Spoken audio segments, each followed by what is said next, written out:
ሰላም እንዴት ናችሁ? ውድ ተመልካቾቼ አሁን የደረሰኝ መረጃ ለሱ ነግራችኋለሁ። እናንተ ሰብስክራይብ አድርጉ።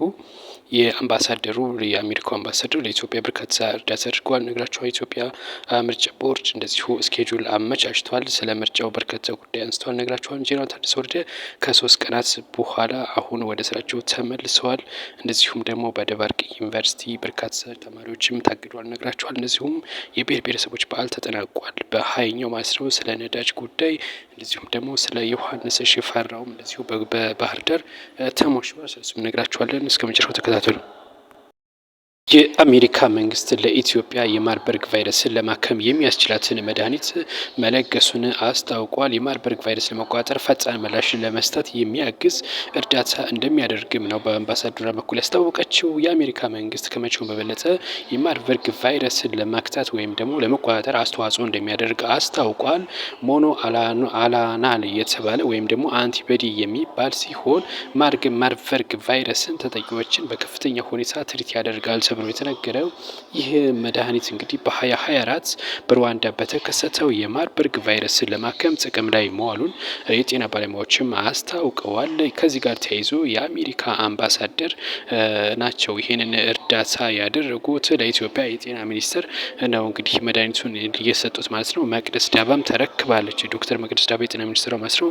ከዚህ ጋር ተያይዞ አሜሪካ አሁንም ድጋፏን አጠናክራ እንደምትቀጥል በአምባሳደሯ በኩልም ይፋ አድርጋለች። ይህ ማርበርግ ቫይረስ በጭንቃ ከተከሰተ በኋላ በርካታ እንግዲህ ጉዳቶችንም አስተናግዷል። ወደ 8 ሰዎች ህይወታቸው ማለፉ ይታወቃል። ከዚህ ጋር ተያይዞ እንግዲህ ሌሎች መረጃ ካለ መልሳለሁ። ሰብስክራይብ እያደረጋችሁ ቆዩን። መልካም ቆይታ።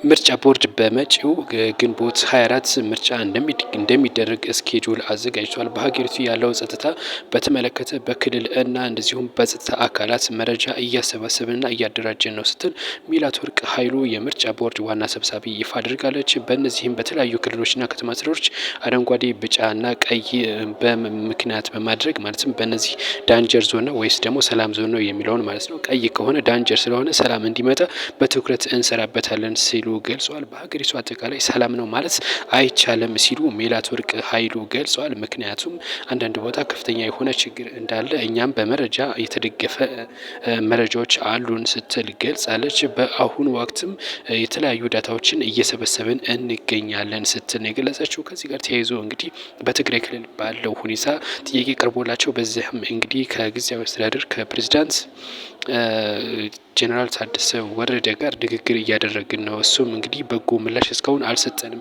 የትግራይ ክልል ጊዜያዊ አስተዳደር ምላሽ እየሰጠን አይደለም፣ እኛም ደጋግመን እየጻፍንላቸው ነው ስትል እንግዲህ ምላሽ ሰጥታለች ማለት ነው። ከዚህ ጋር በተያያዘ ግን ስምረት ፓርቲ እንደዚሁም በትግራይ ክልል ምርጫ ካልተደረገ የትግራይ ሕዝብ ሰላም አያገኝም ሲልም እሱም ተናግሯል።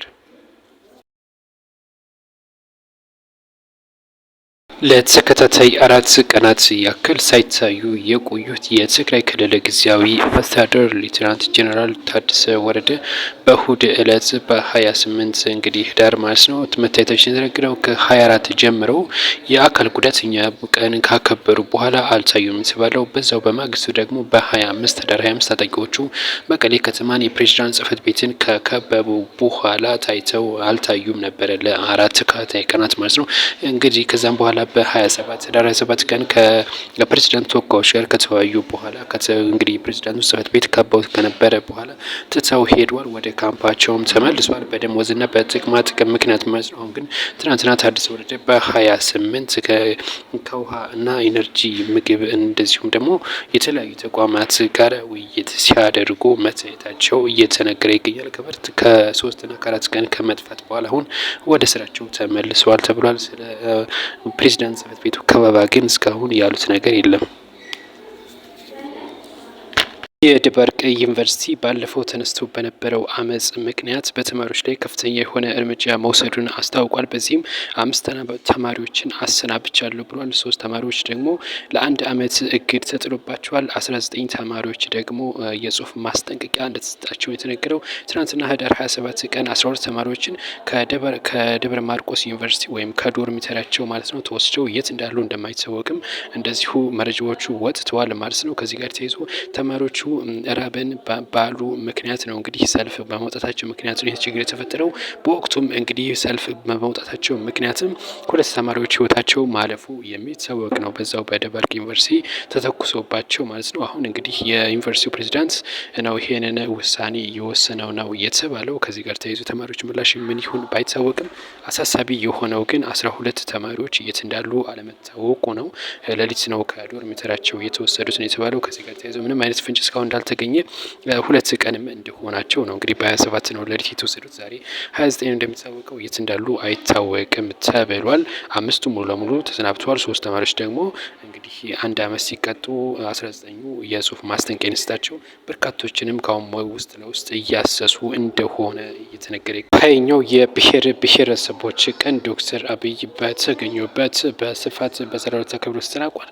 በዚህም እንግዲህ ንግግር አድርጓል። ዶክተር አብይ አህመድ ጠላቶቻችንን ነቅለን እንጥላለን፣ ኢትዮጵያንም እናራምዳለን፣ ዲሞክራሲያዊ ግንባታ ለአንድነት በሚል መሪ ቃልና በተለያዩ ዘርፎችም ንግግር ሲያደርጉ ነበር። ዶክተር አብይ አህመድም እንደዚሁም ደግሞ የፌዴሬሽን ምክር ቤት እንደዚሁም የተለያዩ ባለስልጣናትና እንደዚሁም ደግሞ የኢትዮጵያ ፕሬዚዳንትም እንደዚሁ ታዬ አጽቀሥላሴ ንግግር አድርጓል። በርካታ እንግዶችን በተገኙበት የክልል የፌዴራልና የተለያዩ ከተማ አስተዳደር አመራሮችና ባለስልጣናት በተገኙበት 20ኛው እንግዲህ በሆሳዕና ከተማ በድምቀት መከበሩ የተነገረው በኢትዮጵያ ማዕከላዊ ክልል ነው። እንግዲህ በኢትዮጵያ በማዕከላዊ ክልል ነው በድምቀት እየተከበረው። ከዚህ ጋር ተያይዞ በርካቶችም እንግዲህ በስፍራው ተገኝተዋል። የአማራ ክልልም እንደዚሁ እዛም ተገኝተዋል ነው የተባለው። ያው የተለያየ ባህላቸውን ያሳያሉ ማለት ነው። እንግዲህ ሌሎች ምርጫ እንደረሳችሁ ሰብስክራይብ አድርጉልን። መልካም ቆይታ። ከመጪው ታህሳስ ጀምሮ የነዳጅ ዋጋ ይጨምራል መባሉን ተከትሎ በሲዳማ ክልል እንደዚሁም ዘዋይ ድረስ በርካታ የነዳጅ ጣቢያዎች ወይም የነዳጅ የሚሸጡበት ቦታ ማለት ነው ማደያዎች ዝግ መሆናቸው ነው የተነገረው። የሲዳማ ክልል ባሉ በርካታ የነዳጅ ማደያዎች ዝግ ናቸው። እንደዚሁም ደግሞ በተለያዩ ቦታዎች በደቡብ አካባቢ ያሉ ዝግ መሆናቸው ነው የተነገረው። እንግዲህ በአዲስ አበባ 1 ሊትር 121 ብር የሚሸጥ ሲሆን በእነዚህ በዘዋይና እንደዚሁም ደግሞ በተለያዩ በደቡብ አካባቢ ባሉ አንዳንድ ቦታዎች ላይ እስከ 180 ብር እና እስከ 200 ብር እየተሸጠ እንደሆነ የተነገረ የሚገኘው። ከዚህ ጋር ተያይዞ ደግሞ በወልዲያም እንደዚሁ ነዳጅ ከጠፋ 5 ቀን ሆኖታል እየተባለ ይገኛል። በርካቶችም እየተሰቃዩ ነው የሚገኙት። ሰልፍ ላይ ከተሰለፍን 4 ቀን ሆኖናል፣ ይመጣል ካሉን 5 ቀን ሞላው፣ እስካሁን ነዳጅ አልመጣም ሲሉ ቅሬታ እያቀረቡ ይገኛሉ። በመጪው ታህሳስ ወር ላይ እንግዲህ 30% ታክሲ የሚደረገው ይህ ነዳጅ ካሁኑ ገና ከፍተኛ ውጥረትም ታይቶበታል የተባለው። አንዳንድ ቦታዎች ላይ እንዲሁም እስከ 200 ብር እንደሚሸጡ እየተናገሩ ይገኛሉ ነው የተባለው። ከዚህ ጋር ተያይዞ በወልዲያ ከፍተኛ የሆነ የታክሲ ባለ ንብረቶች ችግር ላይ መውደቃቸውንም እየተናገሩ ይገኛሉ የተባለው። በመጪው ታህሳስ ላይ እንግዲህ 30% ታክሲ ሲደረግ ወደ 150 እስከ 200 ብርም እንደሚገባ አንዳንድ የመረጃ ምንጮች እየገለጹ ይገኛሉ። እናንተ አካባቢ እስኪ ምን አይነት መረጃ አለ? እስኪ ኮሜንት አድርጉልን። ከዚህ ጋር የተያያዘ ሰፋ ያለ መረጃ የሚወጣ ከሆነ ይዤላችሁ እመጣለሁ። እስከዛ መልካም ቆይታ። ሰብስክራይብ አድርጉልን።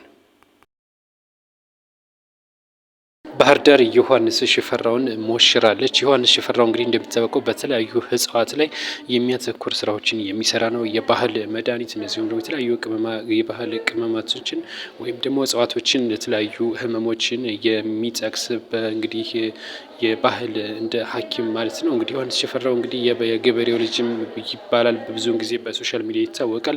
እናም እንግዲህ የባህር ዳር ከተማ አመራሮች በተገኙበት እንግዲህ እውቅና መርሃ ግብር ተደርጎለታል። ዮሐንስ ሽፈራው እንደሚታወቀው ካሁን ቀደም ለባለ አደራውም እንደዚሁ የእውቅና መርሃ ግብር መዘጋጀቱ ይታወቃል።